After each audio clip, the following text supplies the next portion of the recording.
Delighted to be completing the trifecta, a third chat with Rick Olson. That's the determined Dr. Batman. I believe we have agreed. Well, three times is a charm, and to be alive and be on this broadcast is absolutely excellent. And it's a wonderful hot day, so let's have a hot, stimulating conversation. Sounds wonderful. Sounds wonderful. You're a person who has been moving forward after quite a year and taking steps forward. And I know that we're talking about a number of projects on this episode. So, how are you feeling, and how is the writing process going? Well, for a very short summary, I had a near-death accident in January. Somebody had a heart attack and hit me head on at 75 miles an hour on a country road. He didn't make it, and I spent 39 days in the hospital. And a few trials and tribulations, that might be a nice term, but I do have lots of time to write because I'm not being a doctor right now, unfortunately. So the first project is my first set of young adult stories, and they're twin novels, A Mystery Among the Trees and Don't Fall In. So that'd be my opening Mm-hmm. segue. Yeah. Now, I am always curious about the young adult space because it's something that, of course, I spend a good bit of time with. I talk with teenagers on a daily basis as an English teacher. So, what's it been like to step into that space and to find the young adult voice? Well, let's use the word refreshing. Um, I have a couple series. One is Nick Steele, private investigator, 1930s Peoria, Illinois, kind of gangster, Humphrey Bogart crime. And the second series is a military thriller, Scott Lund, the border agent. The second book is coming out soon. So we had a family powwow. This is actually a blast. We had dinner, and dinner's done. And I said, well, Scott has a brother named Steven. What if we create a family and we'll call that the young adult stories? It's actually Lund Family Mysteries. Oh, I And love they that. just jumped all over it. So the wife, Lorelai, or Lori, and this I'm going to love this word. She's an exotic animal veterinarian. Mm-hmm, You say the word exotic, and people go. mm-hmm. So Taking she's care of the rare animals is what we're talking about. very Yeah. much, which gives her a license for anywhere in the world for a story. She's also got a private pilot license and a private jet. So apparently she's affluent. And the brother of Steven is a forest park ranger, kind of a, what I call mid-level. So he's like management level.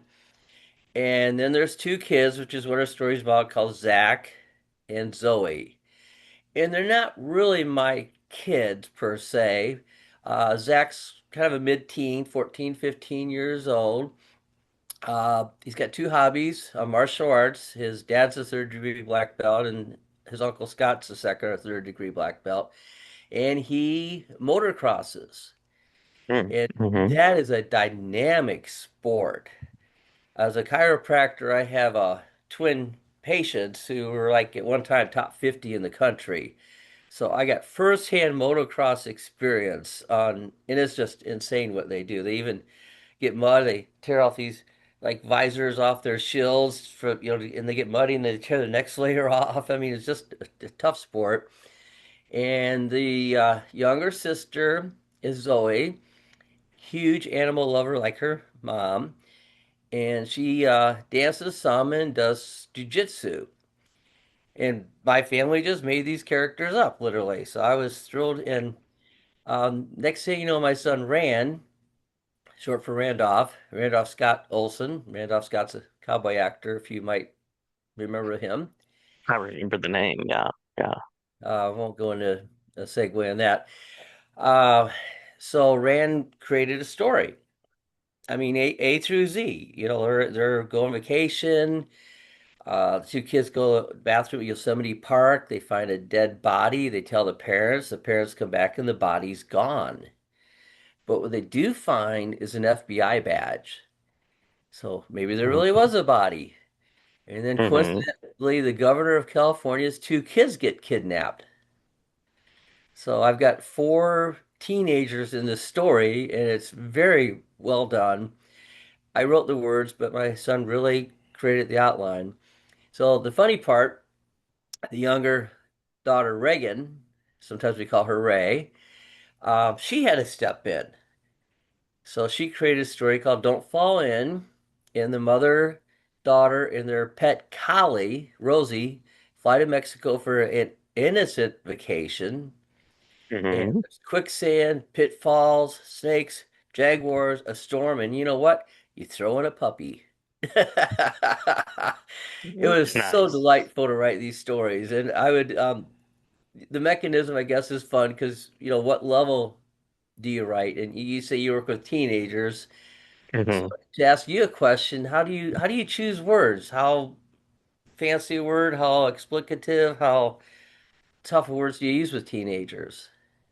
I like to kind of go somewhere in between. So I try to talk openly in an accessible way, but there is the idea that 100, 200 years ago, teenagers would have been active and running things and taking care of things. We sort of invented adolescence. So I try to keep that in mind. So I'll play the lemony snicket trick where I'll drop in like a word that's a little bit more advanced, but then I'll say something like which here means. And authors do that sometimes too. They'll throw in a word and then they'll explain it, but not clearly make it clear that they're explaining it at the same time. And then I think it's also fine sometimes to throw in a word or a name and it's kind of there and students have to go find out about it if they want to find out more too. So mostly accessible, but I would say about 5 to 10%. Here's a little advanced wordage and thinking that's there for you to stretch to uh, kind of expand your repertoire too. Well, that's excellent. Maybe I better start my next book, which I actually have. I start the next young adult. I got the next two stories plotted out. The next one's out in San Diego, Catalina Islands. And this is a tease, but they rent a small, almost yacht, and the two kids go fishing, and the parents are in the boat, and they come back to the boat, and the parents are gone, and the ship is empty. Hmm. Hmm. That's gonna be a heck of a book too, because you come back Yeah. into the ocean, your parents are gone. What do you do? How do you react? Um, I kind of chose words like you said. I put in a few challenging words. I didn't go crazy. I actually challenged my adult mature readers too with different words. And then sometime I just have fun. I ask Rander, Ray, what do you think of this word? They go, oh, I don't know that word. Or, you know what, let's put that in. What we're going to figure out that word. So they were Yeah. my litmus test, so to speak. But I would actually just stop writing, or maybe I'd say, what restaurant are they going to? I want Chinese tonight, or I want Italian. Hmm. Hmm. So the writing was actually dynamic, which was such a treat. The first story is, well, the two stories are about 300 pages, and they're in a double book. And I don't know, the old days, they used to have double books, Ace Doubleday, and different Hmm. books. You'd Hmm. even sometimes have a cover on one side, and you flip it over, you have a cover on the other side. Oh, yes, I remember that. Yeah. And that might be going back 50s, 60s, 70s. I don't know when they quit that. But this, I did a split cover. So it was very delightful to write, and the stories are surprisingly intense. I mean, Hmm. bears, pepper spray, shotguns, fighting a jaguar or a snake or whatever. And I put the kids in their own situations. They had to function and act without the parents and try to show some growth. And here's a wonderful word, interdependence. Yeah. Hmm. I'm mostly happily married, haha. But you can be dependent, independent, and interdependent. So my wife and I do that at times. Thursday night you do your thing, I do mine, or whatever.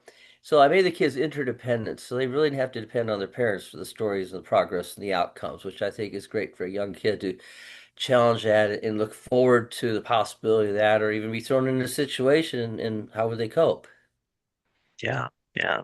And getting to write sort of the Lunt family mysteries, then well, of course first there's the crafting of a mystery, but then you also get to explore more of the world you've created.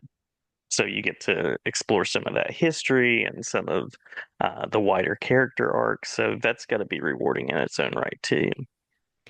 Well, it is, and you kind of have to challenge it and unfortunately define a field. So the first few stories are all going to be basically at national parks and Hmm. Hmm. situations. And since the father is a park ranger, he has a poetic license to go to Yosemite or different places.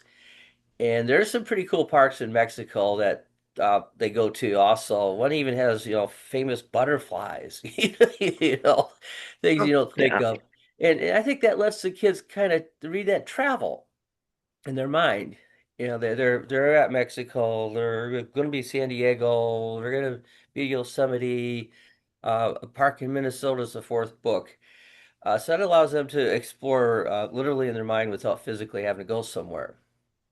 Hmm. Hmm. Yeah.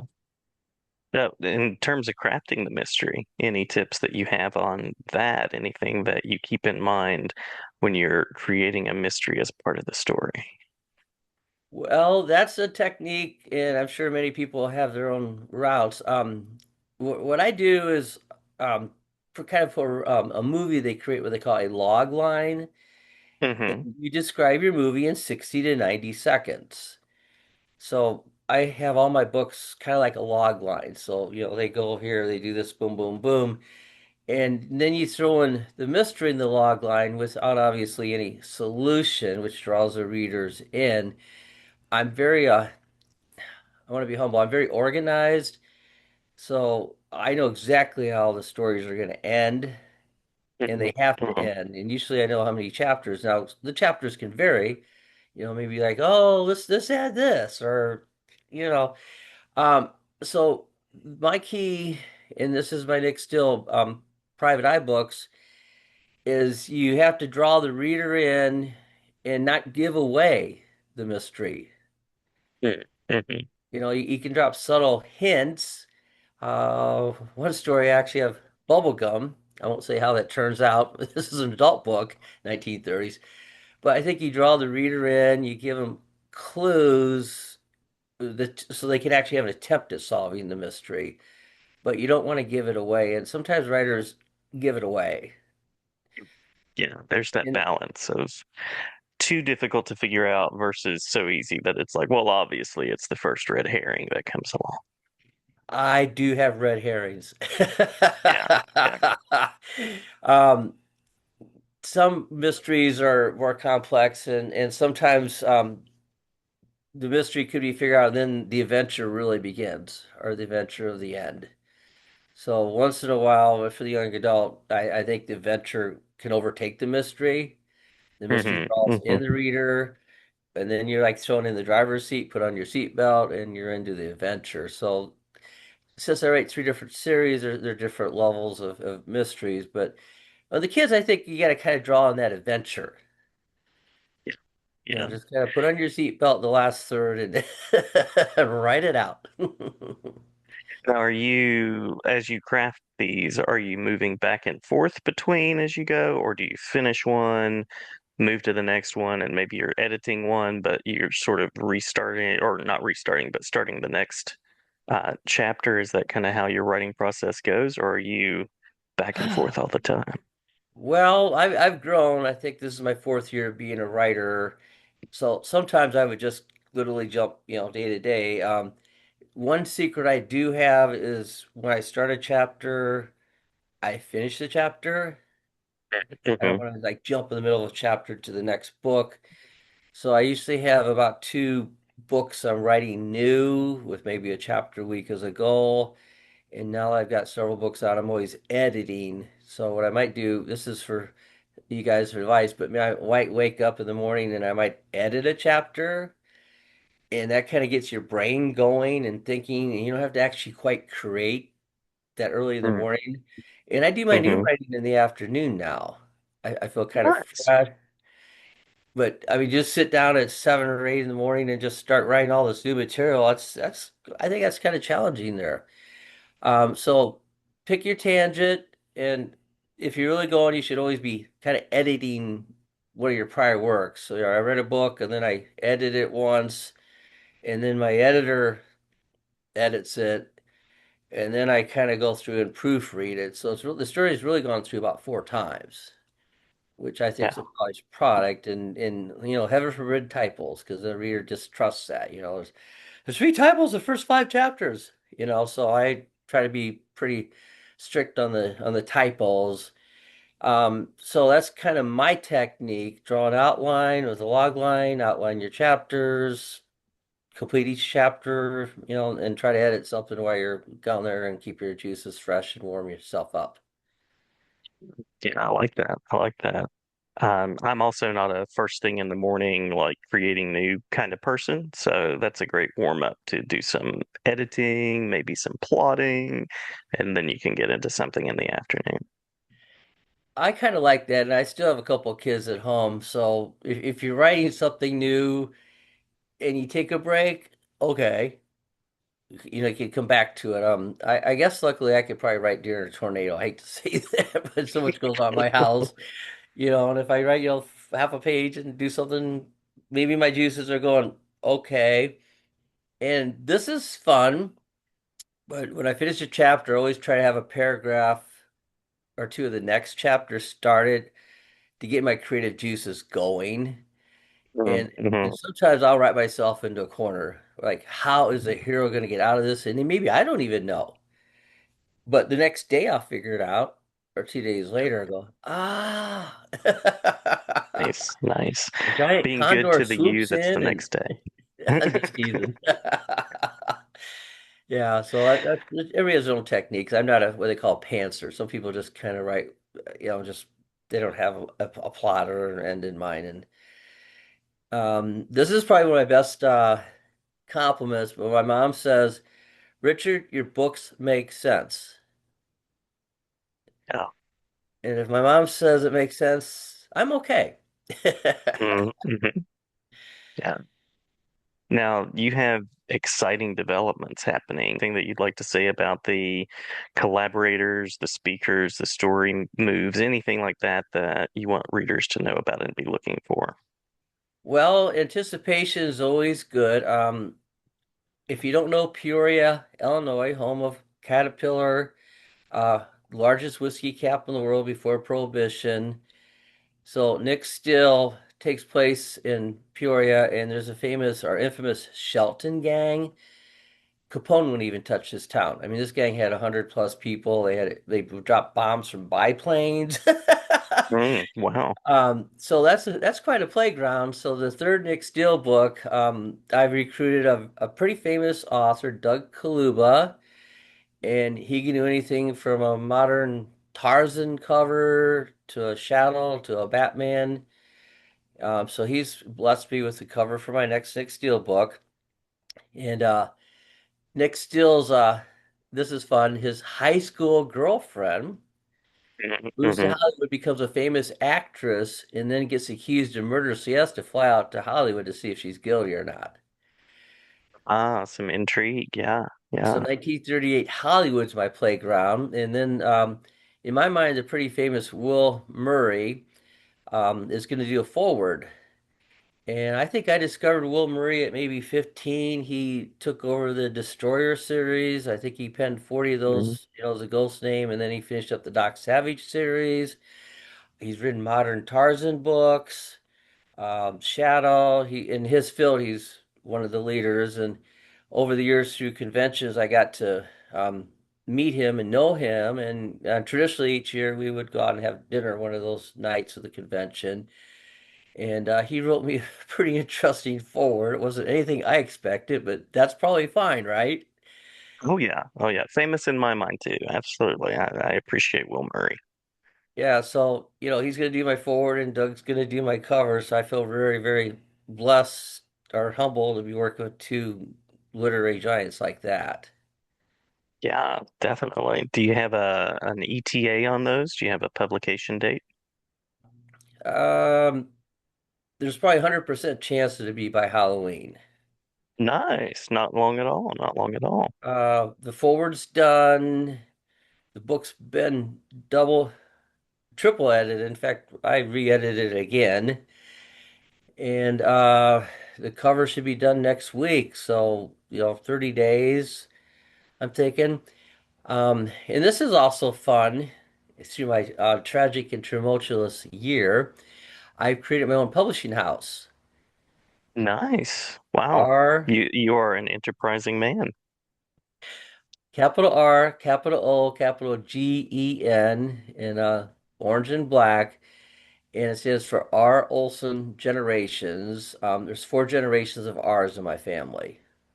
Mm, nice. So I've kind of thought, well, things are going good. I've learned my craft, and I tell you what, learning publishing is like learning Greek. Margins, borders, gutters, bleeds. You know what Oh I mean? yes. Oh yes. Have those So index cards ready. Make your notes. Yes. uh, yeah, so the young adult story is under RL Gen, and I think pretty much all my books will be RL Gen from now on. And this is kind of funny, but an old friend of mine wants to write a book, and she said, "You have a publishing house. You want to do my book?" And I thought, "Oh, the adventure just began again." Oh yes. Oh yes. Now you're enterprising. You're having other authors come into the fold. Yeah, excitement, the bucket list I never knew I had. Yeah. So what is next? What are you working on and editing at the moment? And then I also want to ask where people can find out more about the publishing house, about your work, any places that you would direct people. Excellent questions. The book I'm editing now is the next Scott Lund Border Agent series. The Border Agent Strikes was my very first book, and it's a 400-page thriller, and it's like jumping in the deep end. Scott Lund has got a five saga outline right now. Literally five different stories for a story arc, and he grows as a hero. The second book had a title change. It's going to now be The Border Agent Returns. Hmm. In first book, he fights and tries to rescue the President of the United States at a church during an invasion of a huge Asian army. And the second book, he's going to go to Mexico and rescue the president again. And if you want to throw in Mayans and Nazis and volcanoes, with kind of a James Bond end, you won't be bored. So that's what I'm All of the editing pulp right now. material of it. Yeah, Mexico is my playground. I speak medium Spanish, and I really like the Spanish culture. And the beauty of the second book is the characters. He has a team, Mm-hmm. so he has like literally I don't want to plot spoil. He has three or four team members. Maybe not all of them return safely at the end of the story, but it was delightful writing the characters. The playground of the characters and stuff, and then all my books have messages, but the third book's going to be an anti-cartel, anti-drug message book. It's going to be pretty heavy duty. And the fourth book, he gets to kind of go home to Norway and Sweden, like a Oh, solo adventure. And then the fifth book ends in South Africa with a bunch of mafias and maybe even a princess and an African king. So it's gonna be a nice 2,000-page story arc, and we'll see what happens after that. But that should keep me busy for a moment. So sounds Scotland like it. Returns will be the next project, which I said I'm editing right now, or re-editing. Yeah, yeah. And where can people go to check out the publishing house, the books, to follow along? Well, the biggest bookstore in the world is Amazon. Hmm. Hmm. Now, the fun part is there's lots of Rick and Richard Olsons. There's even a Dr. Richard Olson, minister. So I'm Dr. Richard A. Olson. So Amazon is an excellent place to check me out. Also, we use Bold Venture Press. That's been my publisher for a while, so it's a great place to check out. And honestly, I guess I have a lot on Google. And then you start subcategories. I think one book's on Smash Mouth, and there's all kinds of categories. So, I mean, I hate to try to say what forms they are. I think one book is on Apple, but Amazon is a good starting place. and then that'd Nice. be series. And then really the biggest readership in the world is Goodreads. Hmm. And Hmm. last I heard is like 140 million people on Goodreads. Yeah.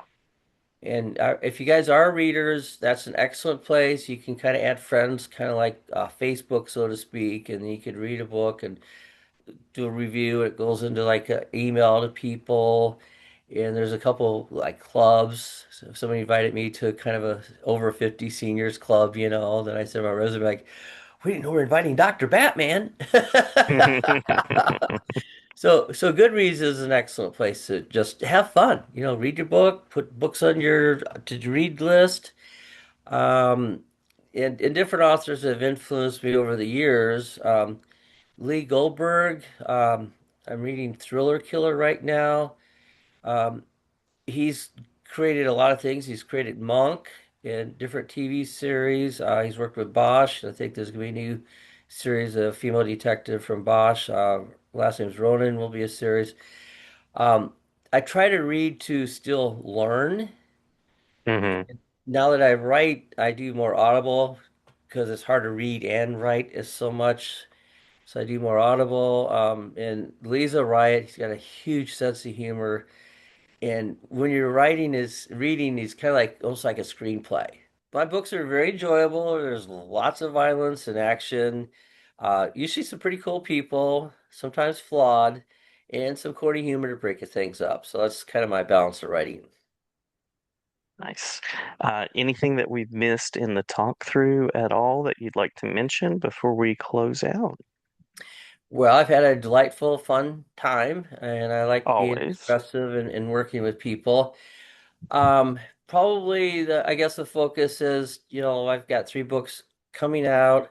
Um, I've got a fourth series started. Only chapter 25, but I think that might cloud the issue right now. So if the readers listen and remember Lund Family Mysteries, and I'll try to start that third book. It might be January, to be honest. I got to finish the book I'm on. Then of course Nick Still and Scott Lund, and there is one big tease. I'm writing my first screenplay. Nice. Very nice. The May it be sec so. Yeah, the second Nick Still is called Peoria Nights, and it's kind of like two short stories in a novel. And one of the stories takes place in a famous castle. We have what they call world's greatest drive or Grandview Drive, which Teddy Roosevelt nicknamed in 1912. It overlooks the Mhm. Illinois River. So I'm writing a screenplay, and it's going to be Nazis and Caterpillar secret formulas and a big Halloween party heist at the castle. And I'm literally down to my last three scenes. So it's a Cool. learning curve, but now I'm actually love writing the screenplay. So look out for me on audio and paper and visual for things to come.